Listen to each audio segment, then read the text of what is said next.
राम राम जी सारे ने मैं तारा साथी मोहित पुनिया बताम सारे का जॉब्स टारगेट यूट्यूब चैनल पर भरी दोपहरी में फिर से स्वागत करूं। तो सुना दो कि क्या अंतर है, जो फटाफट से दिल्ली पुलिस कांस्टेबल वाले ओ बिठाएंगे कार्रवाई। ठीक है, तो भाई जैसा कि आप लोगों को पता है भाई, दिल्ली पुलिस कांस्टेबल का आप लोगों के मतलब पेपर होने हैं 10 या 12 जनवरी के आसपास से अगले साल। ठीक है, मोटा मोटा आप लोगों के पास 2 महीने का समय है और इस 2 महीने के अंदर हम लोग जितने भी, क्योंकि नई एजेंसी आ चुकी है एडीक्यूटी, तो उसकी क्यूटनेस के साथ हम लोग खेलने का काम करें, यानी कि जितने भी नए टाइप के क्वेश्चन पूछने लग रहे हैं एग्जामिनर, आप ही वो करने का काम करेंगे। बहुत सारे बच्चे का यह भड़क है कि जी हमारा जो दिल्ली पुलिस कांस्टेबल का वो तो 12th लेवल का है, तो उसके अंदर क्वेश्चन ईजी आएंगे। ठीक है, और सीजीएल तो ग्रेजुएशन लेवल का था, इसलिए उसके अंदर क्वेश्चन मुश्किल आने लग रहे थे। अगर आप लोगों में से किसी का कोई साथी है या कोई भाई बहन जो भी है, ठीक है, महिला मित्र पुरुष मित्र है, तो अगर उसका सीएचएसएल का एग्जाम था तो उससे पूछ लेना कि भाई पेपर कैसा आया था। मेरे पास तो बहुत सारे बच्चों के मैसेज आते दिन में कि जी पेपर ऐसा आया था, झटका मशीन आ गई थी, सिस्टम पार्ट के हाथ में आ जाएगा। ठीक है, लेकिन तब मानो को नहीं, क्यों? क्योंकि तुमने तो आसान क्वेश्चन भाव है। कोई बात नहीं, करते रहो समय की बर्बादी, बाद में जब पेपर आएगा फिर रोओगे कि कब कैसे बढ़ाएं आबादी। चलो तो स्टार्ट करते हुए पहला प्रश्न देखो हमारा, सारे अभी जो एडीक्यूटी जो नई एजेंसी है उसने क्वेश्चन पूछे वही वाला क्वेश्चन है। और अगर आपको डीपली जीके पढ़नी इसी टाइप की, तो अपना ऐप मिलेगा आपको जॉब्स टारगेट के नाम से प्ले स्टोर पर, उसको डाउनलोड कर लेना। उधर आप जैसे ही कोर्स के सेक्शन के अंदर जाओगे तो आपको 2 कोर्स मिल जाएंगे, एक तो दिल्ली पुलिस कांस्टेबल का, ठीक है जी, और एक मिल जाए आपको कंप्लीट जीके का।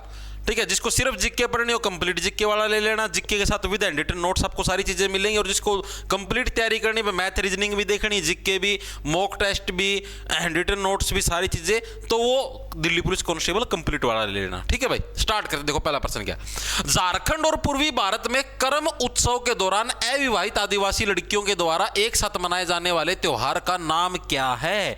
झारखंड के अंदर जितनी भी अनमैरिड महिलाएं हैं ना, अनमैरिड जो लड़कियां हैं, महिलाएं तो चलो विवाहित हो जाती हैं, ठीक है, अनमैरिड जितनी भी लड़कियां सारी की सारी एक साथ मिलकर एक फेस्टिवल बनाती है। उस फेस्टिवल का नाम पूछा, उस फेस्टिवल को क्या बोलते हैं? बड़ा ही अच्छा प्रश्न करवा रखा, स्टैटिक जीके के अंदर चेकआउट मार लेना चाहिए बैच के अंदर। ठीक है, उसको जावा फेस्टिवल बोलते हैं। ऑप्शन नंबर ए हमारा करेक्ट हो जाए। इसको याद कैसे रखोगे? इसको याद रखने की पेपर के अंदर मैक्सिमम बच्चे इसको कर्म देख के कर्माट होके आए थे, ये गलत हो जाएगा भाई। जावा फेस्टिवल क्योंकि करवा रखे स्पेशल, आप मोटा मोटा पढ़ते हो, जावा कहाँ का है? झारखंड का है, जैसे जावा जैसे झारखंड, मार दिया झारखंड रट्टा। नहीं भाई, उससे काम नहीं चलेगा, डीप पढ़ना पड़ेगा। ठीक है, तो इसके अंदर क्या होता है, इसके अंदर जितने भी अविवाहित महिलाएं होती हैं या लड़कियां होती हैं, वो भगवान से प्रार्थना करती है कि हमें एक अच्छा वर देना, शिक्षित वर देना। ठीक है, मतलब ऐसा हमें नर मिले जो मतलब हमारी इच्छाओं की पूर्ति करे और मतलब हमारी सुरक्षा रखे, इस टाइप से प्रार्थना करती है। इसको याद कैसे रखो? जावा, जावा को ऐसे रखो भाई, महिलाएं क्या बोलने लगे भाई, हम लोग ऐसे नर के साथ जावा, ठीक है, जो हमारी सुरक्षा करे, जो हमारी केयर करे। ठीक है जी। और झारखंड के कौन कौन से फेस्टिवल जो कि इंपॉर्टेंट है, एग्जामिनर जो कि पूछता ही पूछता हर बार, एक सरहुल है। सरहुल के अंदर क्या होता है, जो साल वृक्ष, साल का जो पेड़ होता है ना, उसके फूलों की पूजा की जाती है सरहुल के अंदर। इधर नहीं है क्या ऑप्शन में? लिख लो, पूछा जाता है कि झारखंड के कौन से फेस्टिवल के अंदर है साल के वृक्षों की पूजा की, साल के वृक्षों के फूलों की पूजा की जाती है। लिख लो भाई, साल के वृक्षों के फूलों की पूजा की जाती है। कौन से फेस्टिवल के दौरान? सरहुल फेस्टिवल के दौरान। ठीक है जी। सेकंड वन कौन सा है? टुस्सू। टुस्सू कब है? जैसे मकर संक्रांति सुनी होगी आप लोगों ने, हर साल 14 जनवरी को सेलिब्रेट होती है। अभी जो मकर संक्रांति होती है ना, इसका हर एक स्टेट के अंदर अलग नाम है। स्टेटिक जीके के अंदर इस चीज में करवा चुके हैं आप लोगों को, जैसे हरियाणा हो गया, पंजाब हो गया, यहाँ पर इसको संक्रांति बोलते हैं। गुजरात की तरफ इसको अलग नाम से जाना जाता है। गुजरात की तरफ बताएगा कोई साथी इसको किस नाम से जाना जाता है? उस दिन पतंग भी उड़ाते हैं, पतंग उड़ाने का फेस्टिवल होता है, याद करो। ठीक है, गुजरात के अंदर इस मकर संक्रांति को नए साल के रूप में भी देखा जाता है, यहाँ पे नया साल आ गया। पश्चिम बंगाल के अंदर इसको अलग नाम से जाना जाता है। तो उसी टाइप से जो आपका झारखंड है, झारखंड के अंदर क्या है, जो मकर संक्रांति उसको टुस्सू के नाम से जाना जाता है। ठीक है, सुस्सू मत समझना, टुस्सू। टुस्सू क्या है? जो झारखंड के अंदर जो मकर संक्रांति बनाते, पूछे जाते हैं भाई ये प्रश्न, कभी हल्के में लो। ठीक है, जो मकर संक्रांति सेलिब्रेट की जाती है उसको क्या बोलते हैं? उसको टुस्सू बोलते हैं। ठीक है, ये भी याद करवाने लग रहा हूं साथ के साथ, तुम टेंशन ना लो। ठीक है जी। Third one is Sohrai. Option में क्या कोई सा सोहराय? ये रहा, देखो ये रहा सेकंड नंबर पे, ये रहा ऑप्शन सोहराय। सोहराय भी लिख लो, सोहराय लिख लो, बात एक है। सोहराय ये कहां पर आपका, इसके अंदर क्या होता है? इसके अंदर गाय या फिर भैंस, जो भी आपके पास पालतू पशु है, गाय भैंस, ठीक है, उसकी पूजा की जाती है भाई। चीजें समझ में आई? इसके अंदर क्या है? पालतू पशु है आपका, पालतू गाय या भैंस की पूजा की जाती है कि हाँ भाई तुम हमको दूध देते हो, तुम हमारा पालन पोषण करते हो एक तरीके से, तो इसलिए हम आपकी पूजा करने लग रहे हैं। चीजें समझ में आई या नहीं आई? हाँ जी बिल्कुल आएगी। अगला कौन सा है? पाइका। पाइका ये भी कहाँ का है? झारखंड का। ये किसको रिप्रेजेंट करता है? ये युद्ध को रिप्रेजेंट करता है, ठीक है। युद्ध के दौरान ये वाला डांस किया जाता है पाइका, झारखंड के अंदर, ठीक है जी। ये चीजें याद होगी। अब जी अब इनको ये कैसे याद रखे भाई? झारखंड के जावा, देखो जैसे जावा जैसे झारखंड, ठीक है। मैं तो मेरा लोग का साथी जावांगा, ठीक है, जाओ कोई दिक्कत नहीं है, लेकिन कुछ यहां पर मत झाड़ के जाना, ठीक है। झारखंड का मतलब हो गया झाड़ना। एक बार मैं फोन साइलेंट कर लूं, बार बार कोई कंटिन्यूस मैसेज करने लगे रहे हैं।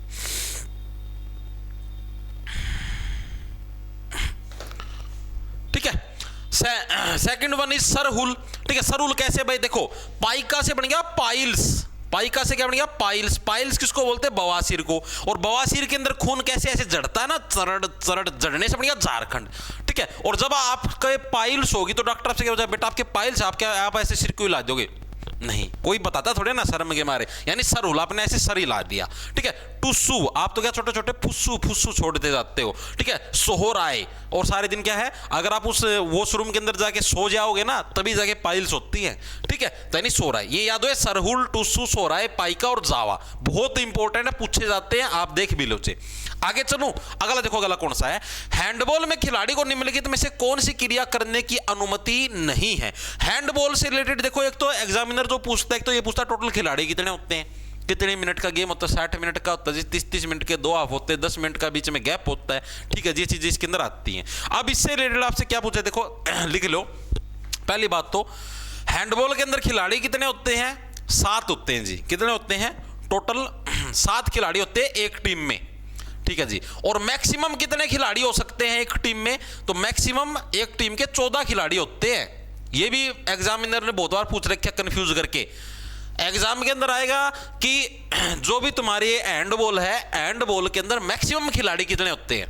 बच्चा ये मैक्सिमम वर्ड नहीं देखता, डायरेक्ट 7 ठोके आता है। एग्जामिनर भी ऑप्शन में 7 देगा आपको जान करके, ठीक है। तो आपको ध्यान रखना 7 और 14 अलग अलग है। मतलब जैसे आपने देखा क्रिकेट टीम के अंदर मैक्सिमम 15 खिलाड़ी होते हैं, लेकिन मैदान के ऊपर तो 11 ही खेलते हैं। तो उसी टाइप से इसमें मैक्सिमम 14 खिलाड़ी होते हैं, लेकिन मैदान के ऊपर 7 ही खेलते हैं, ठीक है जी। ये चीज समझ में आ गई, यानी दोनों टीमों के मिला के 7-7 खिलाड़ी हो गए, एक गोलकीपर, यानी 6-6 मैदान के ऊपर खेलते, एक गोल पोस्ट के अंदर खड़े रहते हैं, ठीक है जी। मैदान की लंबाई चौड़ाई पूछ लेता है, 40 बाई 20 की लंबाई चौड़ाई है, ठीक है जी। समय पूछ ले, टोटल टाइम कितना है? 60 मिनट का पूछता है एग्जामिनर। 30 मिनट के 2 हाफ होते हैं, ठीक है जी। और बीच में आपका 10 मिनट का क्या होता है? रेस्ट होता है। ओके जी, ये चीज भी आ गई समझ में, दिमाग के अंदर घुस गई, बिल्कुल बेसिक सी बात, इसके अंदर कुछ भी नहीं है, ठीक है। अब इसके अंदर एक जो अलग चीज है जिसके लिए मतलब कि एग्जामिनर ने पूछा है, ये देखना, जो और भी पूछ सकता है। पहली चीज तो एक व्यक्ति है, एक बॉल को 3 सेकंड से ज्यादा समय तक होल्ड पर नहीं रख सकता। होल्ड पर कैसे? जैसे हैंड बॉल है, हैंड बॉल के अंदर क्या आपको ऐसे बॉल को हाथ में रख के ऐसे ऐसे भाग के और गोल के अंदर डालनी होती है बॉल, ठीक है। हैंडबॉल वो बास्केटबॉल होते है, ऊपर उछल के डालते हो। हैंडबॉल जैसे फुटबॉल की तरह उसका गोल पोस्ट होता है, वहां पर आपको फेंकनी होती है, ठीक है, उससे मतलब छुपा छुपोगे। तो इसने क्या दे रखा है भाई, एक खिलाड़ी मैक्सिमम कितनी देर तक बॉल को होल्ड कर सकता है? तो मैक्सिमम आपका 3 सेकंड तक, 3 सेकंड से ज्यादा एक खिलाड़ी बॉल को होल्ड नहीं कर सकता। नु तो एक खिलाड़ी नु राखी रखेगा, यू घुमाई जाओ ऊपर तड़ा, ऐसा नहीं हो सकता, ठीक है। ये भी रूल है, फाउल के अंदर आता है, ठीक है जी। और एक खिलाड़ी एक ही बार ड्रिबल कर सकता है, ये भी पूछा गया एग्जाम के अंदर। ड्रिबल का मतलब मैंने आपको बताया था ना, ड्रिबल का मतलब ऐसे ऊपर नीचे मारना, बास्केटबॉल की तरह ऊपर नीचे मारना, इसको बोलते हैं ड्रिबलिंग, ठीक है। एक खिलाड़ी एक ही बार ड्रिबल कर सकता है। जैसे आपने एक बार ड्रिबलिंग करी, उसके बाद आपने बॉल हाथ में ले ली, तो नो कौन में खिलाड़ी आते आप दोबारा फिर लाके ड्रिबलिंग कर, नो, एक बार कर ली, उसका तो फिर दूसरे खिलाड़ी को आपको पास करनी ही करनी होगी, ठीक है। तो ये रूल भी लिख लो, एक खिलाड़ी एक ही बार ड्रिबल कर सकता है भाई, ड्रिबल कर सकता है, मल्टीपल टाइम नहीं कर सकता, ठीक है, ठीक है जी। चीजें समझ में आ गई, ओके। अब इसने प्रश्न देखो क्या रखा है, हैंडबॉल में कौन सी क्रिया करने की अनुमति नहीं है, वही रूल के बारे में पूछ रखा है। प्रतिद्वंदी के हाथों से गेंद को खींचना या मुक्का मारना, पहला ही कथन, ठीक है। आप जो भी आपका अपोजिट खिलाड़ी, आप उसके हाथ से ऐसे बॉल को छीन नहीं सकते। जब वो बॉल को पास करेगा आप उस टाइम उसको बीच में लपक सकते हो, लेकिन आप उसके हाथ से नहीं छीन सकते, ना उसके धक्का मुक्का मार सकते। ठीक है, तो ऑप्शन नंबर ए हमारा करेक्ट हो जाएगा। ठीक है भाई, अगला देखो, अगला क्या है? पिट्स इंडिया एक्ट द्वारा स्थापित नियंत्रण बोर्ड का कार्य क्या था? ये पिट्स इंडिया एक्ट ये कब आया था? ये अंग्रेजों के टाइम पर आया था जी, ईस्ट इंडिया कंपनी के समय पर आया था। ठीक है, अंग्रेज सरकार के द्वारा ये लॉन्च किया गया था। दो आए थे, आपके याद भी होंगे, मैंने आपको पिछली क्लास के अंदर भी करवाया था एक एक्ट, याद है या नहीं है? रेगुलेटिंग एक्ट याद आया? 72 वाला, 1872 के अंदर, सॉरी 1872 नहीं, 1773 में आया था regulating act. Pitt's India act 1700 कब आया था? 84 में, यानी कि उसके मोटा मोटा 11 साल बाद। ठीक है, तो इन दोनों के अंदर डिफरेंस क्या जी, आपको समझाता हूं, आज आप समझ लो अच्छे से। देखो, दो एक्ट थे आपके, एक तो था रेगुलेटिंग एक्ट, रेगुलेटिंग एक्ट जो कि अंग्रेजों के टाइम पर आया था। एक था पिट्स इंडिया एक्ट, ये मैं पॉलिटी में करवा चुका हूं भाई, पिट्स इंडिया एक्ट। ये दो टाइप के एक्ट थे। ठीक है, रेगुलेटिंग एक्ट आया था तुम्हारा 1773 के अंदर। इसको याद कैसे रखोगे भैया? अंग्रेज क्या बोझे था, तितर बन के उड़ने लग रहे थे, अंग्रेज सरकार क्या बोली, इनको रेगुलेट यानी कि कंट्रोल करना पड़ेगा भाई, तभी बात हाथ में आएगी, वरना तो ये खुद कब्जा करके आपका न्यारा देश बसा लेंगे। ठीक है, अपनी तो उलायत चाहिए। पिट्स इंडिया एक्ट आपका कब आया? 1784 के अंदर भाई। ठीक है, पिट्स इंडिया क्या बोला भाई, इन अंग्रेजा की पीठ पीठ की कहा बिना भारत को इनसे चुराना पड़ेगा। अंग्रेज सरकार यानी जो ब्रिटेन में बैठे थे वो ऐसे बोले। दोनों याद हुए ट्रिक से, एक पिट्स इंडिया एक्ट, एक आपका रेगुलेटिंग एक्ट। हाँ जी, याद होगी, इतनी चीज आगे समझ में। अब इनके अंदर डिफरेंस क्या है जी, मतलब क्या अंतर था जी? रेगुलेटिंग एक्ट के अंदर क्या था, सरकार ने शुरुआती समय के अंदर अंग्रेजों की जो ईस्ट इंडिया कंपनी इसके ऊपर कंट्रोल करने की सिर्फ कोशिश की थी। ठीक है, यानी कि क्या आया, ब्रिटेन है, अंग्रेज सरकार ने ईस्ट इंडिया कंपनी पर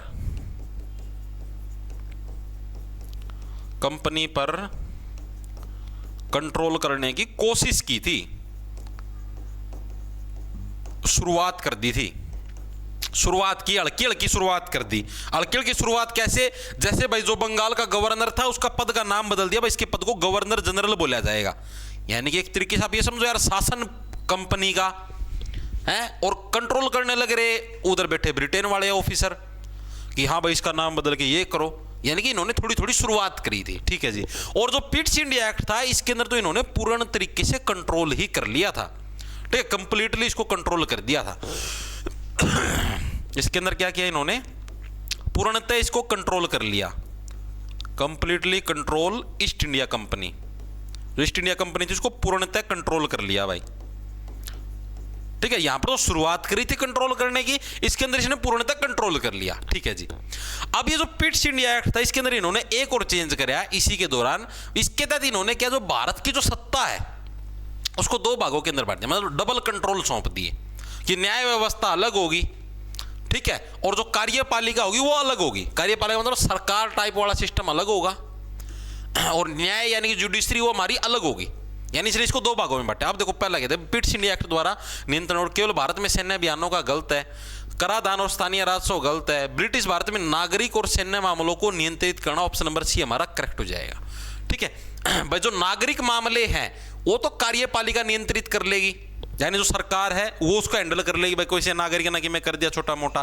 ठीक है, सैन्य को बोलते हैं फौजदारी, इसको बोलते हैं फौजदारी केस। आपने सुना सिविलियन केस और फौजदारी केस। ठीक है, ये तो फौजदारी केस। फौजदारी केस क्या, कोर्ट के द्वारा मतलब अच्छे तरीके से इनको जांच करे। फौजदारी केस के अंदर कौन, जैसे किसी का मर्डर कर दिया वो क्रिमिनल के अंदर आता है। ठीक है, छोटी मोटी चोरी चकारी कर दी तो सिविल यानी कार्यपालिका के अंदर अंडर आ जाएंगे, सिविल मामलों के अंडर आ जाएंगे। ठीक है, इस टाइप से इन्होंने पिट्स इंडिया एक्ट के तहत चीजों को बांटने का प्रयास करे। ऑप्शन नंबर सी हमारा करेक्ट हो जाएगा। चीजें समझ में आई? आगे चलते हैं। आगे देखो अगला कौन सा हमारे पास। भाई तबीयत ठीक को नहीं, मेरी मजाक की बात नहीं। नहीं, मैं डेली और लाइव मतलब पूछो है ना भाई, कुकर उल्टे लागे रहे। मेरा पहला जुखाम होया, ठीक है, जुखाम होए पाचा मतलब नो है जुखाम ठीक होना हो गया।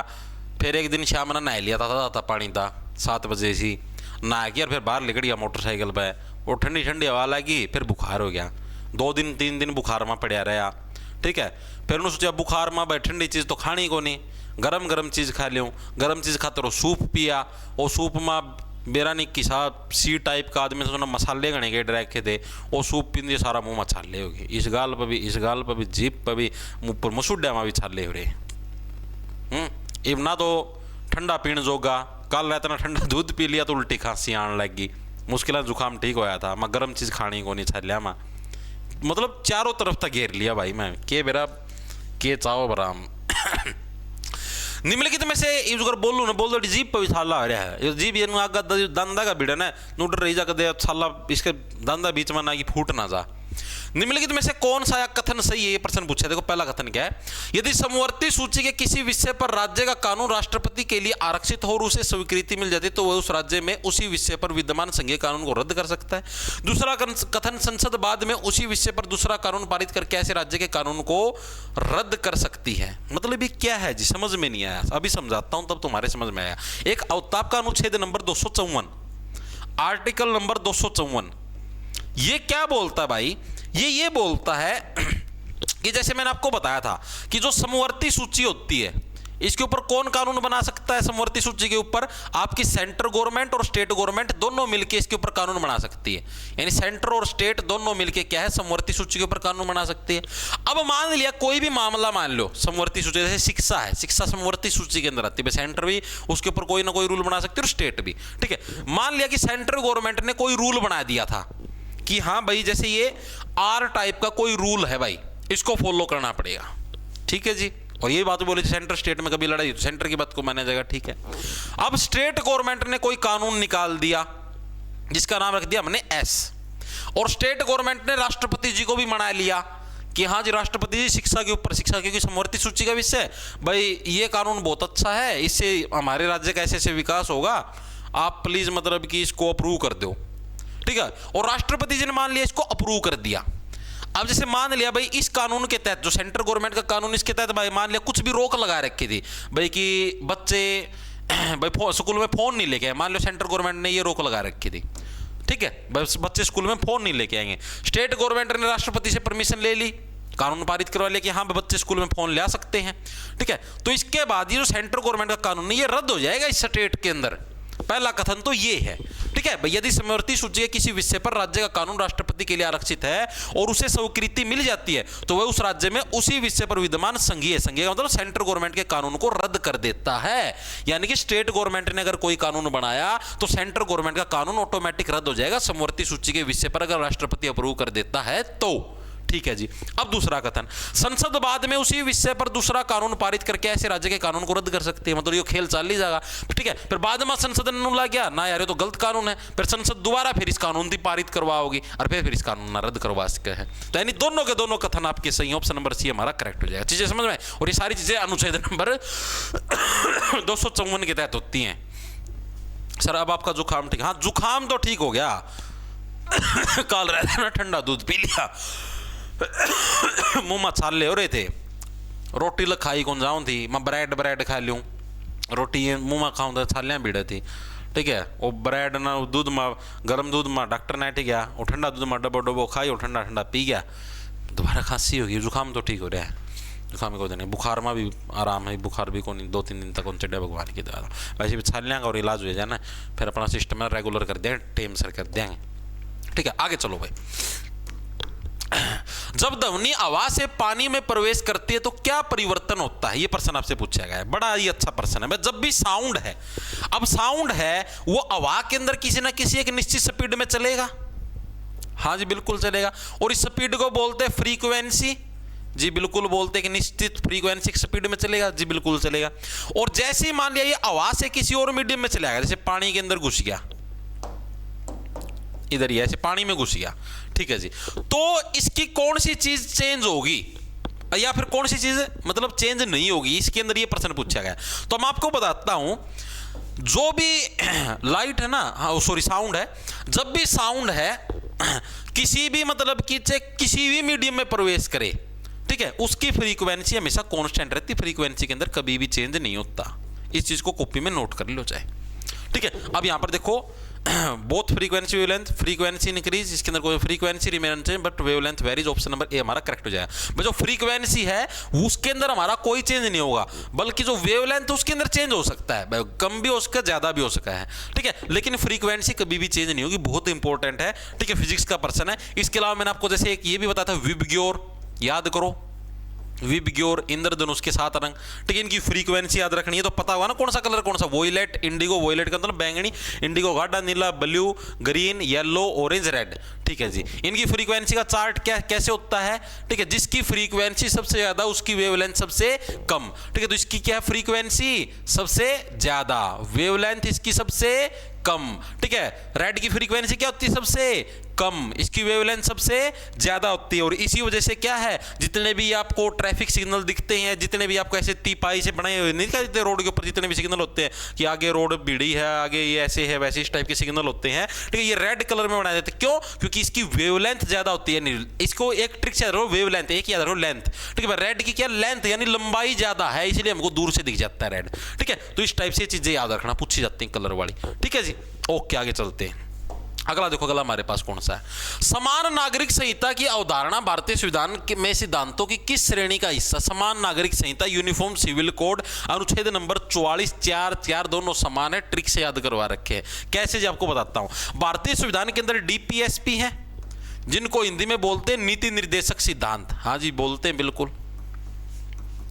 नीति निर्देशक सिद्धांत, और ये नीति निर्देशक सिद्धांत क्या बोलते हैं, ये एक राज्य की, एक स्टेट की जवाबदेही तय करते जनता के प्रति, मतलब जी समझे नहीं, जैसे कोई भी स्टेट, जैसे हरियाणा मान लिया, यूपी मान लिया, पंजाब, कोई भी स्टेट है, मैं एक बार के लिए एग्जांपल के रूप में हरियाणा को मान के चलता हूँ, भाई हरियाणा स्टेट है, इसकी अपनी जनता के प्रति क्या क्या जवाबदेही होगी, जवाबदेही का मतलब भाई राज्य का भी तो कुछ कर्तव्य है, स्टेट गवर्नमेंट का भी तो कुछ कर्तव्य है अपने नागरिकों के प्रति, क्या क्या कर्तव्य है जी, समान नागरिक संहिता, यानी कोई भी नागरिक हो उसको आपको इक्वली देखना है, चाहे अमीर हो, गरीब हो, लड़का हो, लड़की हो, ठीक है जी, ठीक है। अब जैसे मान लिया किसी व्यक्ति के पास है भाई कोर्ट केस लड़ने के पैसे नहीं है, वकील की फीस नहीं है, तो सरकार का कर्तव्य बनता है कि अपना सरकारी वकील उपलब्ध करवाए उस बंदे को, ठीक है, यानी कि फ्री में न्याय उपलब्ध करवाना जनता को, निःशुल्क विधिक सहायता, अनुच्छेद नंबर 39 के अंदर इसका वर्णन मिलता है, ठीक है। तो इस टाइप से ये कुछ गवर्नमेंट की, जो स्टेट गवर्नमेंट होती है उसकी अपने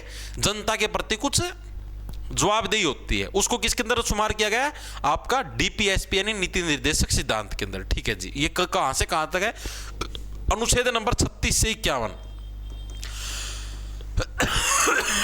अरे के गिर 36 से 51 तक आपको ये देखने को मिलते हैं, ठीक है जी।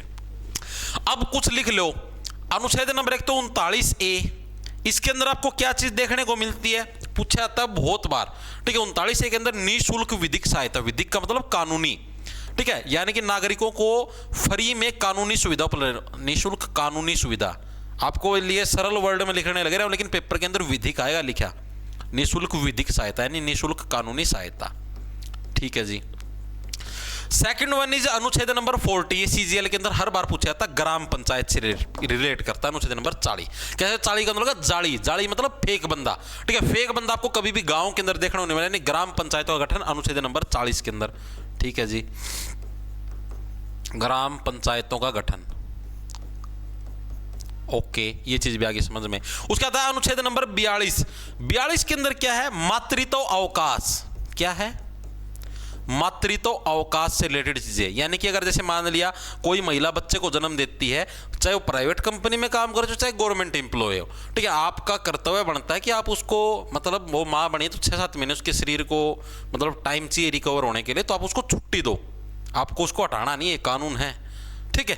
तो इसको बोलते हैं मातृत्व अवकाश। 42 का मतलब क्या, ब्याना, यानी जब भी महिला ब्याएगी, ठीक है, तो उस टाइम क्या उसको छुट्टी मिलेगी, इस तरीके से याद रख लो, ठीक है जी, याद रह जाएगा। अनुच्छेद नंबर 43 के अंदर क्या है, जितने भी श्रमिक हैं यानी जितने भी काम करने वाले मजदूर आपकी फैक्ट्री के अंदर काम करते हैं, उनके लिए एक अच्छा जीवन स्तर भी उपलब्ध करवाना, ये नहीं कि आपके पास मजदूरी करना रहे तो हम उसको किमें भी काम करवाओगे कि हाँ भाई ले मेरे पैर दबा, मजदूरी करना रहे, काम करना रहे, गुलाम कौन तरह, ठीक है, यानी कि श्रमिकों के लिए उपयुक्त जीवन स्तर, ये पूछे जाते हैं कभी, तुमने सोचो ना जी तो कौन पूछे जावे जीवन स्तर, ठीक है जी। 44 के अंदर देखो 4 और 4 क्या इक्वल है, समान है। समान का मतलब क्या हो गया, समान नागरिक संहिता, ठीक है, यूनिफॉर्म सिविल कोड। और ये अभी पूरे भारत में लागू नहीं हुआ है, सरकार तैयारी करने लग रही इसको लागू करने की, ठीक है। 4 इक्वल हो गए, ठीक है जी, चीजें समझ के अंदर आ गई, ठीक है। उसका बाद एक और पूछता है एग्जामिनर 48 के अंदर क्या, कृषि एवं पशुपालन, कृषि एवं पशुपालन की रक्षा करना, ठीक है, या फिर वनों की रक्षा करना, ठीक है। इसको याद कैसे रखो, 48 का मतलब हो गया अड़ना, यानी जैसे जब भी कोई वनों को खराब करने के लिए, खेती बाड़ी को खराब करना है तो आप आगे हट जाओ, नहीं भाई इस तीन चीजों का ऐसे खराब नहीं करना, इस तरीके से, ठीक है जी। अनुच्छेद नंबर 49 आपके ऊपर लगेगा फाइन अगर आप राष्ट्रीय स्मारकों को हानि पहुंचाए, यानी स्मारकों की रक्षा, ठीक है, जैसे लाल किला हो गया, इनकी रक्षा करना, ठीक है जी। अनुच्छेद नंबर 50 किसको बोलते हैं, 50-50, यानी 50 पावर सरकार के पास, 50 पावर न्यायपालिका के पास, यानी कि जुडिशरी के पास। यानी अनुच्छेद 50 क्या बोलता है कि सरकार और न्यायपालिका के बीच में इक्वल पावर का डिस्ट्रीब्यूशन, ठीक है जी। 51 के अंदर 51, ई का है बे, वन है, वन के अंदर क्या मिलती है, शांति मिलती है, यानी अंतरराष्ट्रीय शांति। हर एक स्टेट का ये कर्तव्य बनता है कि वो अंतरराष्ट्रीय शांति को बनाए रखे, ठीक है जी, ठीक है। सारे अनुच्छेद कंप्लीट हुए, हर एक साथी के दिमाग में घुसे। अब पूछा क्या है भाई, अवधारणा भारतीय संविधान के सिद्धांत किस श्रेणी का हिस्सा, समान नागरिक संहिता किस श्रेणी का है, नीति निर्देशक सिद्धांत डीपीएसपी का है, ऑप्शन नंबर सी करेक्ट हो जाएगा, सिंपल है। आगे चलो, नीचे कथन दिए गए हैं और आप देखो एडिक्यूटी कितनी क्यूट है, करंट के हिसाब से भी प्रश्न पूछने लग रही है, यानी करंट में जो मुद्दा चलने लग रहा है उसके हिसाब से भी प्रश्न पूछा है। करंट में क्या मुद्दा चलने लग रहा है, AQI का क्वेश्चन देखो। दिल्ली में अक्सर भारतीय शहरों में सबसे ज्यादा AQI स्तर दर्ज किया जाता है, दिल्ली है, दिल्ली के अंदर क्या पूरे भारत में सबसे ज्यादा AQI देखने को मिलता है, बिल्कुल सही है, जिसमें तो कोई दो राय नहीं है। और यह हिमालय से घिरी एक निचली घाटी में स्थित है। क्या दिल्ली हिमालय से घिरी एक निचली घाटी में स्थित है, इसकी वजह से प्रदूषण होने लग रहा है। ये असर्शन एंड रीजन है, यानी कथन ये दे रखा भाई, इस कथन का कारण ये है क्या, ये मत समझ लेना कि हाँ जी ये तो हिमालय के से घिरी एक निचली घाटी में स्थित है, ये तो सही हो जाएगा, नहीं। कथन को समझो क्या दे रखे, इसने ये दे रखा है कि भाई ये तो आपने कथन दे दिया और ये उसका कारण है। भाई दिल्ली के अंदर जो पोल्यूशन है, पोल्यूशन का कारण ये है क्या भाई कि ये हिमालय से निचली घाटी में स्थित है इसलिए यहाँ पर पोल्यूशन, नहीं। पोल्यूशन का कारण है नरे साधन चलना, ठीक है, नरे पटाखे फोड़ना, ठीक है, नरी फैक्ट्री चलना, नरे ये के नाम है पराली फूकना, ये है प्रदूषण के कारण, ठीक है। यानी कि कथन तो वैसे दोनों सही हैं, लेकिन ये इसका कारण तो बिल्कुल भी नहीं है, ठीक है। और नहीं ये भी गलती होगा भाई, हिमालय से घिरी घाटी में तो स्थित है ही नहीं भाई दिल्ली, हिमालय तो बहुत दूर रह जाता अपने से भाई, ठीक है, हिमालय वाली घाटी में तो है ही नहीं यार, वो तो उत्तराखंड वगैरह है, हिमाचल प्रदेश है, वो एरिया आ जाता है, या फिर चंडीगढ़ साइड जाओगे वो एरिया आ सकता है हिमालय वाली घाटी के अंदर, लेकिन दिल्ली नहीं आएगा। दिल्ली तो सपाट भूमि है, हरियाणा का अंदर, हरियाणा ने घेर रखा है, ठीक है, दिल्ली तो क्या है, हरियाणा ने तीनों तरफ से घेर रखा है दिल्ली को, तो ये दूसरा कथन ही गलत है।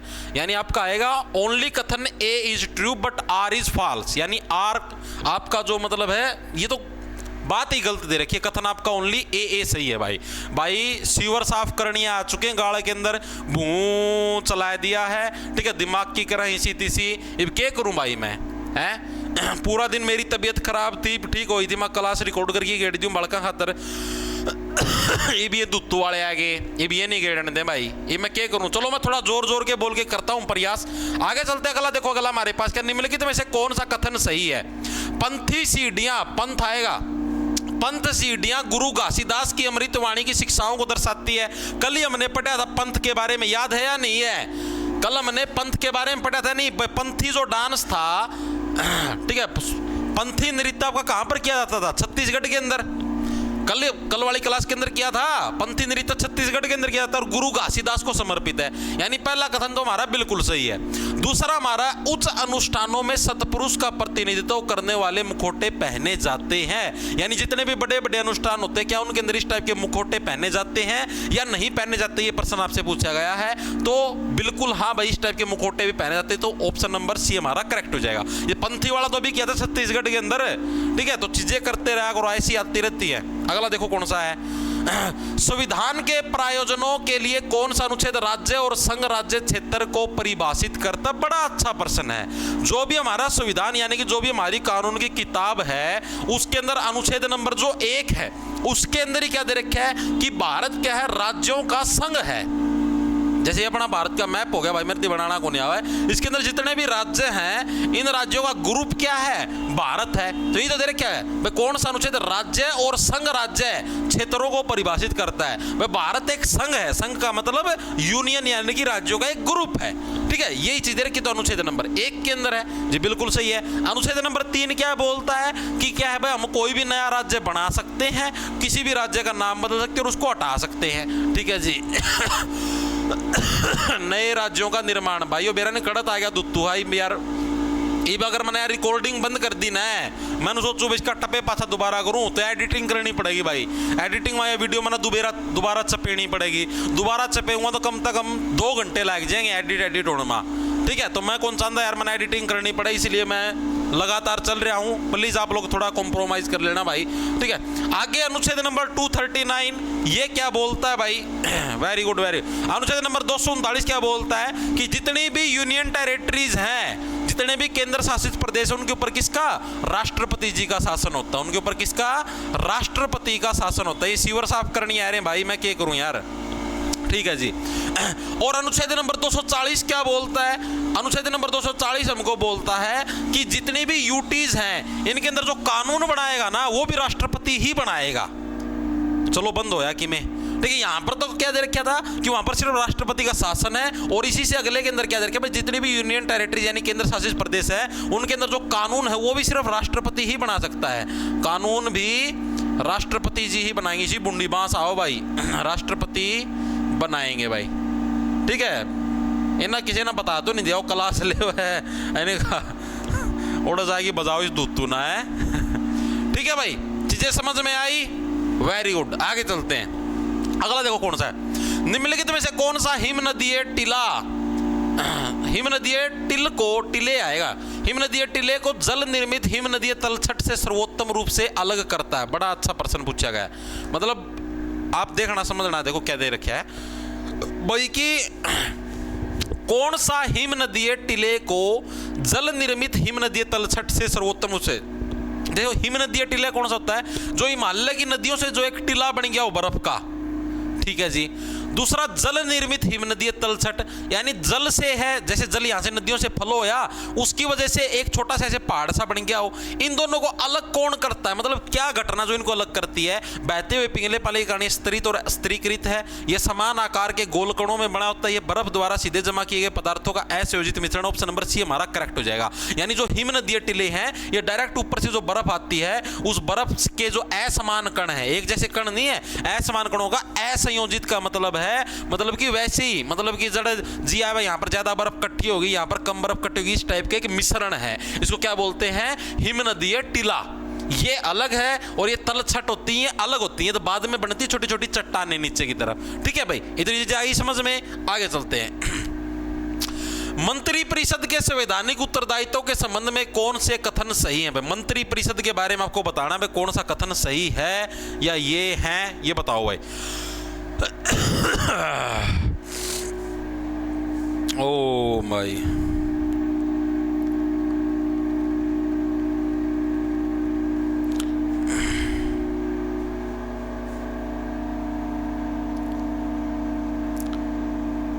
भाई क्या करूं मैं, मेरा भी तो कोई दोस्त को नहीं यार।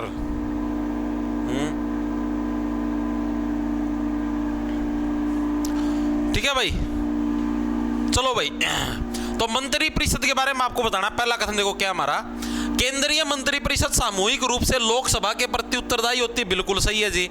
अब एक प्रश्न एग्जामिनर ये देता है, मतलब इसी के अंदर ऑप्शन बना के देगा कि केंद्रीय मंत्री परिषद का मतलब सेंट्रल गवर्नमेंट के अंदर जितने मंत्री हैं, जैसे ऊर्जा मंत्री हो गया, परिवहन मंत्री हो गया, जो भी सेंट्रल गवर्नमेंट के अंदर, ठीक है। अब आता आपके पास क्या, जैसे सेंट्रल गवर्नमेंट में जितने मंत्री होते हैं, अब ऑप्शन देगा आपको कि क्या वो प्रधानमंत्री के प्रति उत्तरदायी होते हैं, क्या वो राष्ट्रपति के प्रति उत्तरदायी होते हैं, क्या वो मुख्यमंत्री के प्रति उत्तरदायी होते हैं, क्या वो लोकसभा के प्रति उत्तरदायी। तो ये चीज याद रखना, जो सेंट्रल गवर्नमेंट के जितने भी मिनिस्टर हैं वो आपके लोकसभा के प्रति उत्तरदायी होंगे, और जितने भी स्टेट गवर्नमेंट के जितने भी मिनिस्टर हैं वो आपके विधानसभा के प्रति उत्तरदायी होंगे, विधानसभा, ठीक है, ना कि विधान परिषद। ये देखो यहाँ पर ऑप्शन में लिख रखा है विधान परिषद के प्रति उत्तरदायी, ये गलत हो जाएगा आपका। ठीक है, यानी पहला कथन बिल्कुल सही है भाई, केंद्रीय मंत्री परिषद सामूहिक रूप से लोकसभा के प्रति उत्तरदायी होती है। लेकिन दूसरा कथन दे रखा है भाई, द्विसदनीय विधायिका वाले राज्यों में राज्य की जो मंत्री परिषद है वो सामूहिक रूप से विधान परिषद के प्रति, नहीं, गलत हो जाएगा। ठीक है, द्विसदन वाले विधायिका वाले कितने राज्य हैं? 6 राज्य हैं, करवा रखे आप लोगों को। ठीक है, तो इसके अंदर जो आपके विधायिका के प्रति क्या है, विधानसभा के प्रति उत्तरदायी होते हैं, विधान परिषद के प्रति कोई भी उत्तरदायी नहीं होता। विधान परिषद तो जैसे सेंट्रल गवर्नमेंट में राज्यसभा होती है ना, उसी टाइप से स्टेट गवर्नमेंट में विधान परिषद होती है। ठीक है, चलो आगे। तो यानी कि कथन नंबर आपका ओनली 1 सही होगा, दूसरा गलत हो जाएगा। अरे भाई चले जाओ ना, यो दुत्तू चलाओ, यो दुत्तू दाम चलाओ, सीवर में हो, ये मेरी क्लास में चल है ना, डंडा लगाओ यार, इसी बुंडी तो बांस ठा दी तामना, चले जाओ, इस ट्रैक्टर डाल ले गया अड़ता ने, दुत्तू इसी जगह लगाई दी आप ना करो यार, दिमाग किसी थी क्लास का मठ मार दिया सारी का। ये पूरी इतनी दोबारा रिकॉर्ड थोड़ी लग गई यार, बोल लिया एक बार मुश्किल जाओ है। सुबह की तबीयत खराब थी, थोड़ा हाथ छालिया में आराम मिला था, मैं एक वीडियो रिकॉर्ड करके गेड़ दूँ वहाँ, पूरे दिन की क्लास कौन लागे, ये भी है कि लागे कलेश करण है, क्या करूं यार मैं। अरे भी ना जब बंद करके नू सोचूं दोबारा रिकॉर्ड मार लूँ, आधा पोर्शन तो ना एडिट करके जोड़ूंगा, फिर उसमें घना टाइम लगेगा, इतना टाइम है कौन भाई। अगला देखो कौन सा, राष्ट्रपति शासन की सिफारिश करने की राज्यपाल की विवेकाधीन शक्ति का उल्लेख अनुच्छेद नंबर 356 के 1 में किया गया है। भाई ये प्रश्न दे रखा कि जो राष्ट्रपति शासन है ना, वो सिर्फ राष्ट्रपति शासन की सिफारिश करने की राज्यपाल की विवेकाधीन शक्ति का उल्लेख अनुच्छेद 356 में, हाँ जो भी राष्ट्रपति शासन लगता है, मान लिया किसी स्टेट के अंदर राष्ट्रपति शासन लगाना है, जैसे मान लिया कि हरियाणा सरकार है और हरियाणा के अंदर मान लिया सरकार गिर गई और यहाँ पर राष्ट्रपति शासन लगाना है, तो जो राज्यपाल साहब है ना, यानी जो गवर्नर साहब हैं, वो राष्ट्रपति जी को चिट्ठी लिखेंगे कि जी यहाँ पर ऐसे ऐसे सरकार गिर गई, आपको शासन लगाना पड़ेगा। ठीक है, तो इसके अंदर दे रखा है, बिल्कुल सही है जी। दूसरा कथन, 41वें संविधान संशोधन ने राज्यपाल के कार्यकाल को 5 से 4, नहीं, राज्यपाल का कार्यकाल तो 5 ही है। ठीक है, चाहे आपको 41वें का ना भी पता हो, लेकिन यहाँ पर कॉमन सेंस लगाओ ना कि राज्यपाल का कार्यकाल तो 5 ही है, 4 तो हुआ ही नहीं कभी। ठीक है जी, सरकारी आयोग ने सलाह दी थी कि राज्यपालों को उनका कार्यकाल पूरा होने से पहले नहीं हटाया जाना चाहिए, सिवाय दुर्लभ और अनिवार्य परिस्थितियों में। यानी जमाए नु कोई रेयर चांस आ गया ना भाई, राज्यपाल ने कि मैं कांड कर दिया, कुछ और हो गया, उस केस में तो हटा दो, बाकी ये चीज नहीं होनी चाहिए कि उनको आप पद से हटाओ बिना बात, कार्यकाल पूरा। यानी कि 1 और 3 दोनों कथन आपके सही हैं, दूसरा कथन आपका गलत हो जाए। ये बिल्कुल बेसिक प्रश्न था। ठीक है, आगे चलते हैं। सामान्य मानव आंख के लिए स्पष्ट दृष्टि की न्यूनतम दूरी लगभग कितनी होती है, बताओ भाई, जो नॉर्मल ह्यूमन बीइंग है। ठीक है भाई, जैसे कई जने हुए हैं वो जमा नूकर की पढ़ेंगे, उसका आंख कमजोर हो जाए, सामान्य मानव की 25 सेंटीमीटर की दूरी आपके पास होनी चाहिए कम से कम। ठीक है, यानी कि 25 सेंटीमीटर की आंखों से दूरी होनी चाहिए। ये जो ढंग से पट जा रहा है उसने बेरा, बाकी कई जने इसमें 25 मीटर भी ठोके आओगे। ठीक है, अब आंख की बात करने लग रहे हैं तो आंख के कुछ इंपॉर्टेंट फैक्टर भी होते हैं जी, बिल्कुल होते हैं जी। ठीक है, आंख के अंदर इमेज कहां पर बनती है, यानी हम किसी भी चीज को देखने लग रहे हैं, आप मेरे को देखने लग रहे हो, ठीक है, तो ये मेरी इमेज आपकी आंख में कहां पर बनने लग रही है, रेटिना के ऊपर। लिख लो, आंख के अंदर जो इमेज है वो कहां पर बनती है, रेटिना के ऊपर बनती है जी। ठीक है जी, चीजें समझ में आ गई। ओके जी, आइरिस, आइरिस का क्या काम होता है जी, आइरिस का जो भी तुम्हारी आंख का कलर होता है, भाई तुम्हारी आंख का कलर ब्लैक होगा, ब्लू होगा, या कुछ जो भी चीज होगी, वो कौन डिसाइड करता है, तुम्हारे जीन्स डिसाइड करते हैं, और वो जो ब्लैक ब्लू कलर होता है वो आइरिस का ही होता है। गला सुखा दिया डैश के दिन्या ना, दिमाग की स्थिति सी कर दी। ओ ये बंद होया भाई, जमा लागन होता है दुत्तू चला रखा, रिंगू मैं हूँ। हो बड़ा गंदा काम है भाई इनका भी।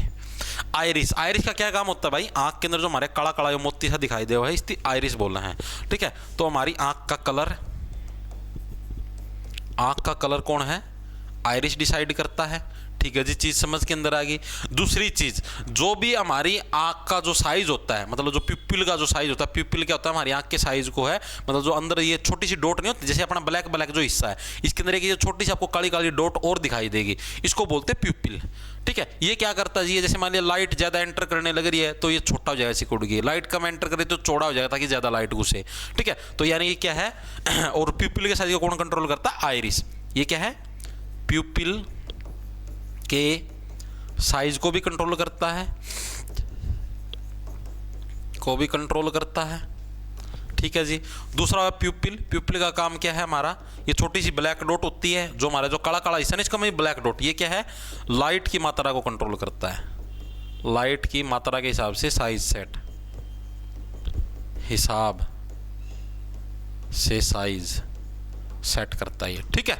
और इसके साइज को कम ज्यादा कौन करता है, आइरिस करता है इसके साइज को कंट्रोल। ठीक है, चीजें समझ में आई।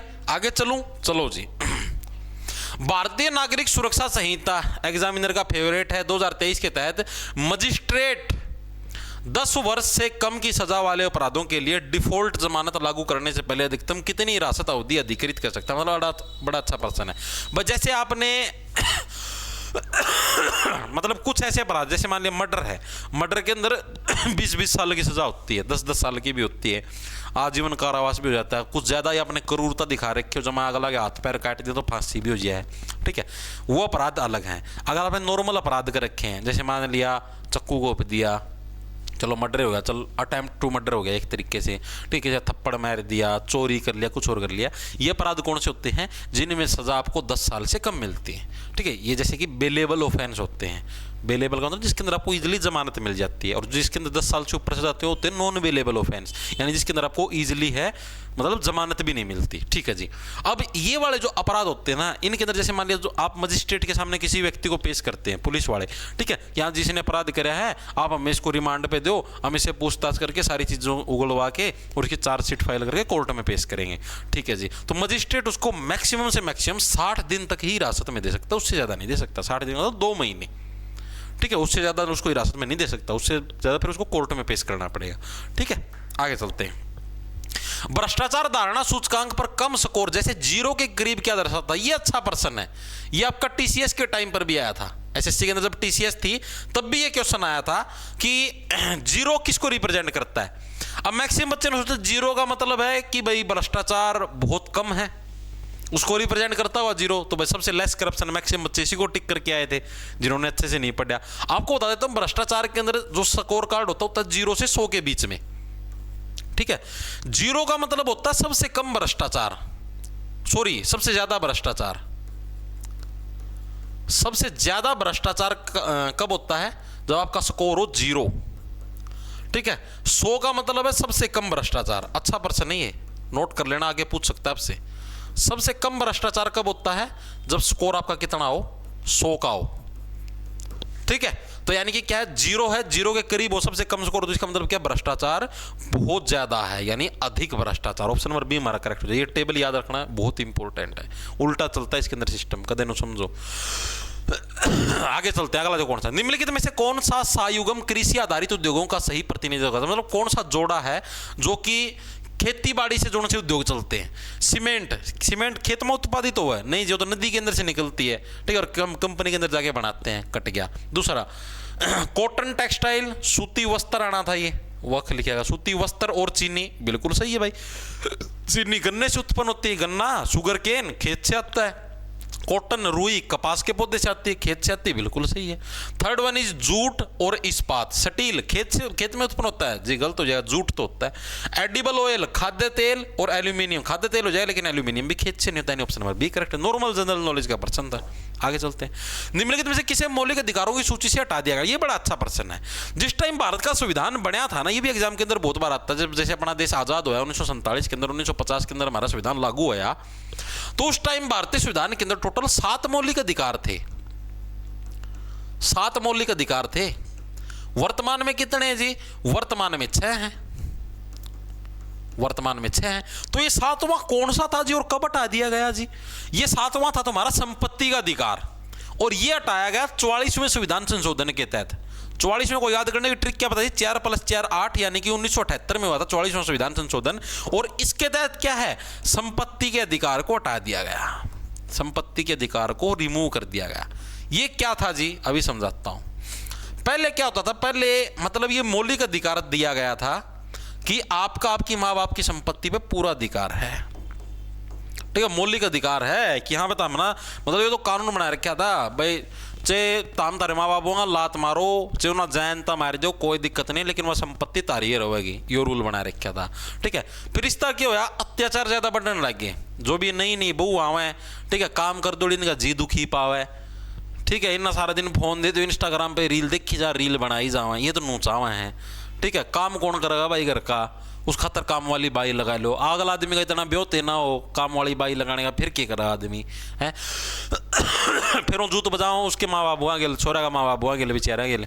ठीक से उड़ा जूत बज जाए, फिर उसकी बेदखल कर दिया, रोटी कौन देवे, छोरा के माँ बाप हुआ लगवा लुगाई, रोटी नहीं दे दो बेचारे भाई, ना कुछ कर सकते। तो सरकार ने उनके हाथ में एक पावर दी। सरकार ने बोली ये तो गलत सिस्टम होने लग रहा है। सरकार ने सोचा कि क्यों ना इस अधिकार को रिमूव कर दे। रूल ऐसा बना दिया कि भाई तुम्हारा संपत्ति के ऊपर अधिकार होगा, लेकिन माता पिता के मरने के बाद। और वो भी अगर माता पिता अगर ये लिख जाए कि नहीं भाई हम इसको संपत्ति का एक दाना भी नहीं देना चाहते, तो वो भी नहीं मिलेगी। मतलब ऐसा रूल बना दिया। और ये भी रूल बना रखा है कि एक बार अगर संपत्ति बच्चों के नाम करवा दी और बच्चे अगर अपने माता पिता को खुश नहीं रखते, तो वापिस से माता पिता उस संपत्ति को अपने नाम करवा सकते हैं भाई। ये रूल भी बना रखा है। जैसे मान लिया कि आपके पापा के पास मान लिया 5 खेत हैं और आपके पापा ने आपके नाम करवा दिए। अब आपकी वाइफ आके आपके माता पिता को तंग करने लग रही है, तो उस केस के अंदर आपके माता पिता के पास ये अधिकार है कि वापिस वो अपने 5 किले अपने नाम करवा सकता है। ये रूल बना दिया ताकि इनको काबू में लिया जा सके। ठीक है, तो यानी कि जो आपका क्या है संपत्ति का अधिकार है, इसको रिमूव कर दिया। फिर चाल पड़ा भाई दुत्तू, ये कौन बसने दे भाई, आज की क्लास का मठ मार की दर दिया ना, भगवान कसम मन इतना छो आ रहा भीतर दा, जे मेरा मतलब तबीयत ठीक होती ना, मैं ना पेल दें दाड़े। आगे चलो अगला कौन सा है, निम्नलिखित कथनों पर विचार करें। पहला कथन क्या, भारतीय संघवाद केंद्र के प्रति पक्षपाती, बिल्कुल सही है। इसका मतलब क्या जी, देखो Indian federalism is biased towards the centre, यानी भारत का जो संघवाद का मतलब हो गया, यानी जो सेंटर और जो स्टेट गवर्नमेंट हो सारी की सारी सेंट्रल गवर्नमेंट के प्रति ही पक्षपाती है, बायस्ड है। कैसे जी, कुछ भी हो, अब आप सोचो सेंटर के अंदर बीजेपी की सरकार है, अब हरियाणा के अंदर भी बीजेपी की सरकार है तो कोई दिक्कत नहीं है, लेकिन पंजाब के अंदर अब आम आदमी पार्टी की सरकार है। ठीक है, तो अब ये बीजेपी सरकार इसको बजट नहीं देती कुछ भी काम करने के लिए, या देगी तो बहुत कम देगी। ठीक है, तो यानी कि क्या है भाई, पक्षपाती सिस्टम हो रहा है। सेंट्रल गवर्नमेंट के पास ही सारे अधिकार है। सेंट्रल गवर्नमेंट चाहे तो किसी भी स्टेट गवर्नमेंट को खत्म कर सकती है, कुछ भी करवा सकती है। ठीक है जी। सेकंड वन इज, संविधान में संघीय शब्द का स्पष्ट प्रयोग किया गया, नहीं गलत हो जाएगा, स्पष्ट प्रयोग नहीं किया गया, सिर्फ ये बोला गया कि भारत राज्यों का ग्रुप है, उसी को संघ बोला गया, बाकी और कोई स्पष्ट उसका वर्ड नहीं है। तो ओनली कथन नंबर 1 आपका सही है। ठीक है भाई, आगे चलो भाई मैं इस चीज के लिए माफी चाहूँ यार, ये दो दुत्तुला ही रहा ना भुर्र करण। अब यार इसका कोई सॉल्यूशन भी तो नहीं यार, मैं क्या करूं यार। आगे देखो क्या है, युद्ध हाथियों के हमलों के दौरान गोलकुंडा किले की सुरक्षा के लिए उसके दीवारों पर किस विशेषता का प्रयोग किया गया था। बड़ा अच्छा प्रश्न है। ये गोलकुंडा का किला ये कहाँ पर है जी, ये आपका तेलंगाना साइड, हैदराबाद साइड, उस साइड आपको देखने को मिलता है गोलकुंडा का किला। इसके अंदर क्या कुछ होता था जी, आपको बताता हूँ। ये आपको कहाँ पर, तेलंगाना साइड आपको देखने को मिलेगा। अब उस टाइम युद्ध होते थे ना, तो इस गेट के ऊपर बड़े बड़े ऐसे कील लगा देते थे, ऐसे पैनी। ठीक है, ऐसे पैनी कील लगा देते थे। ठीक है, स्टील की, ताकि कोई हाथी के साथ ऐसे मतलब गेट तोड़वाने की कोशिश करे तो उस हाथी के सिर में कील चाल जा। ठीक है, ताकि वो गेट ना तोड़ पावे। ठीक है, यानी कि दरवाजों पर क्या थी, स्टील की कीलें लगाई जाती थी। ओके जी, आगे चलते हैं। अगला देखो, ये भी बड़ा अच्छा प्रश्न है। गुप्त काल के दौरान, यानी कि जब श्री गुप्त और का जो वंश था वो गुप्त काल, तो गुप्त कालीन राजकोषीय शब्द को उसके अर्थ के साथ सही ढंग से निर्धारित करें। देखो पहला वर्ड क्या है, हिरण्या। हिरण्या का मतलब क्या था, अनिवार्य श्रम सेवा? नहीं जी। हिरण्या का मतलब क्या होता है जी, नहीं पता जी हमको तो। बता देंगे ना, टेंशन लो। Very good. ठीक है, देखो हिरण्या का मतलब होता है कि कोई भी व्यापारी होता था ना उस टाइम पर, कोई भी बिजनेसमैन है, वो सरकार को जो कैश देता था, ठीक है, बिजनेसमैन द्वारा सरकार को जो कैश दिया जाता था, सरकार को जो कैश दिया जाता था उसको बोलते थे हिरण्य। ठीक है जी, चीजें समझ में आ गई। धन्य किसको बोलते थे?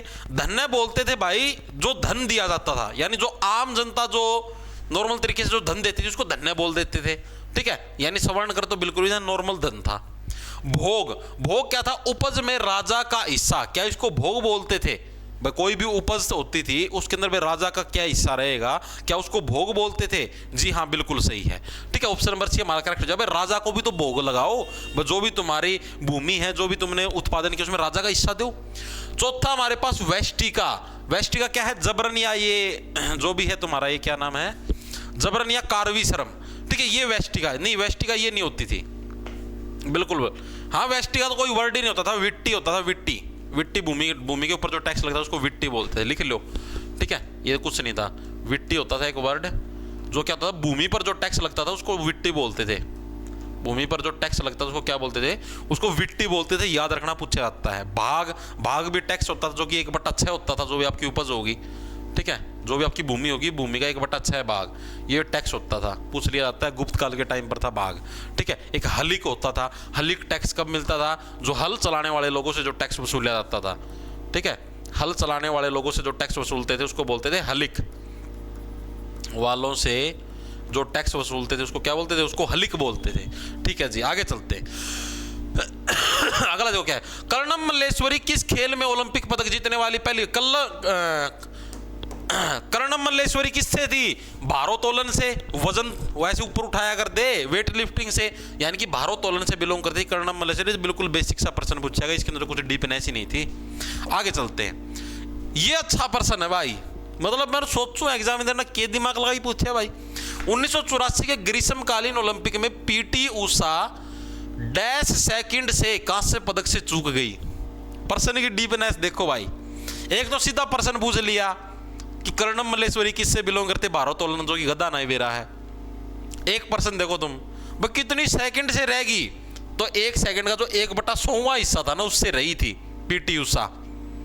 भाई प्रश्नों की डीपनेस देखने लग रहे हो? अगर ऐसा प्रश्न आता ना, मैं बेसिक छोड़ देना, किसी को नहीं आएगा, तुक्का भले ही मारे आना। अगला देखो, अगला कौन सा है? निम्नलिखित कथनों पर विचार करें, प्रधानमंत्री और मुख्यमंत्री दोनों ही संबंधित निचले सदन को भंग करने की सलाह दे सकते हैं। बिल्कुल सही है, जो भी निचला सदन है उसको भंग करने की सलाह है। जैसे सेंट्रल गवर्नमेंट में प्रधानमंत्री देते हैं, लोकसभा को भंग कर दो, स्टेट गवर्नमेंट के अंदर मुख्यमंत्री देते हैं कि हाँ भाई विधानसभा को भंग कर दो, बिल्कुल सही। दूसरा, संविधान के अनुच्छेद 356 के तहत केवल प्रधानमंत्री ही राष्ट्रपति शासन की सिफारिश कर सकते हैं। भाई 356 के तहत ये है, हाँ जी बिल्कुल सही, प्रधानमंत्री ही इसकी सिफारिश कर सकते हैं, मुख्यमंत्री नहीं कर सकते, यानी दोनों के दोनों कथन हमारे सही हैं। आगे चलते हैं, निम्नलिखित में पोषक तत्वों के प्रकार, पोषक तत्वों का कौन सा युग्म सही सुमेलित है? बताओ भाई। कैल्शियम क्या है तुम्हारा? सूक्ष्म पोषक तत्व है, यानी माइक्रोन्यूट्रिएंट है, गलत है जी, मैक्रो के अंदर आता है। मैक्रोन्यूट्रिएंट जिंक है, गलत है जी। माइक्रोन्यूट्रिएंट बोरोन है, बिल्कुल सही है जी। मैक्रोन्यूट्रिएंट आयरन है, गलत है जी। करवा रखिए साइंस की क्लास के अंदर, चेक कर लेना बायोलॉजी के अंदर, ठीक है। आगे चलते हैं जी, विद्युत चुंबकीय उपकरणों के संबंध में कौन सा कथन सही है? भाई विद्युत चुंबकीय उपकरण है, उसके बारे में बताओ। Electric generator convert electrical energy to mechanical energy. Generator electrical से मैकेनिकल में चेंज कर रहा है, गलत है, मैकेनिकल को इलेक्ट्रिकल में चेंज करता है, मोटर करती है इलेक्ट्रिकल को मैकेनिकल में। तो transformer operates on DC current to change voltage, voltage को चेंज करने के लिए डीसी करंट के ऊपर चलता है, गलत है। ट्रांसफार्मर तो एसी को आगे फैलाने का काम करता है, आगे एसी में कन्वर्ट हो जाता है, डीसी पे थोड़े दिन चलता है। इलेक्ट्रोमैग्नेट एक परमानेंट मैग्नेट है? नहीं जी, टेम्परेरी है। Electric bell use the magnetic effect of electric current, बिल्कुल सही है।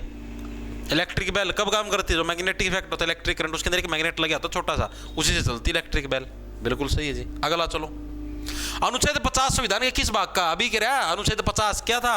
कार्यपालिका और न्यायपालिका के अंदर इक्वल शक्तियों का डिस्ट्रीब्यूशन, ठीक है। नीति निर्देशक सिद्धांत के अंदर था डीपीएसपी, अभी अभी तो किया था, बिल्कुल सही है जी। अगला चलो, लास्ट प्रश्न है, कालानुक्रमिक क्रम से व्यवस्थित करें जीएसटी परिषद का गठन। संविधान का 101वां संविधान अधिनियम लागू, फिर जीएसटी लागू। पहले क्या चीज हुई थी? पहले संविधान का 101वां संविधान संशोधन आया था, ठीक है, 2017 के अंदर आया था, ठीक है जी, 16 के अंदर आया था, 17 के अंदर लागू आया था, ठीक है जी। पहले नंबर पे आएगा ये, यानी सेकंड वाला फर्स्ट नंबर पे आएगा। फिर जीएसटी की परिषद बनी थी, फिर ये आएगा, उसके बाद फिर जीएसटी लागू आता है 3, यानी 2 1 3 बनेगा। ऑप्शन नंबर बी हमारा करेक्ट हो जाएगा, ठीक है। तो ये कुछ क्वेश्चन थे भाई, और भाई जो भी ये डिस्टर्बेंस हुई बीच में क्लास के, भाई इसके लिए मैं माफी चाहता हूँ, ठीक है भाई मना बेरा कौन था रियो दुत्तुआ वगैरह रिसीवर की सफाई और कुइयाँ की सफाई करता फिरेगा। ठीक है सारी क्लास कैसे ना मठ मार दिया भाई, उस खतर में माफ़ी चाहूँ हूँ। बाकी क्लास आपको कैसी लगी कमेंट करके जरूर बता देना। पर्सनों का बैंक कंटेंट वो कैसा लगे वो चीज़ जरूर बताना भाई। ठीक है तबीयत ठीक नहीं है भाई, वरना मैं लाइव ले लेता, कोई दिक्कत नहीं होती। ठीक है दिन में मतलब समझ लो 11-12 बजे थी तो खटोली में ताल कौन गया, बुखार इतना चढ़ रहा था तब सफाया जाडा मरूँ था। ठीक है पाँच क्लास तैयार करी है कर के वहाँ भाई रिकॉर्ड करके डाल दूँ लाइक को ले जा। ठीक है तो उसके लिए माफ़ी चाहता हूँ भाई। जैसी तबीयत ठीक होगी ना मैं उस दिन से बताया दूँ पहले कि हाँ भाई मेरी तबीयत ठीक होगी, तड़का तो रेगुलर क्लास लग गई। क्लास तो भी मैं कोशिश करूँगा कि मैंने जिस भी टाइम मिले मैं रिकॉर्ड करके गेट दूँ। ठीक है लेकिन भाई पहला मेन तो यार शरीर ठीक होगा जिद धरती पढ़ाऊँगा जी भाई हाँ हो रही भी बार दांत गल लगा डर ही जगते दांत मैं जे है। ठीक है आड भी दोनों गल हो रही। ठीक है भाई तो मिलते हैं भाई कल फिर वापस। ओके खैं जाओ फटाफट।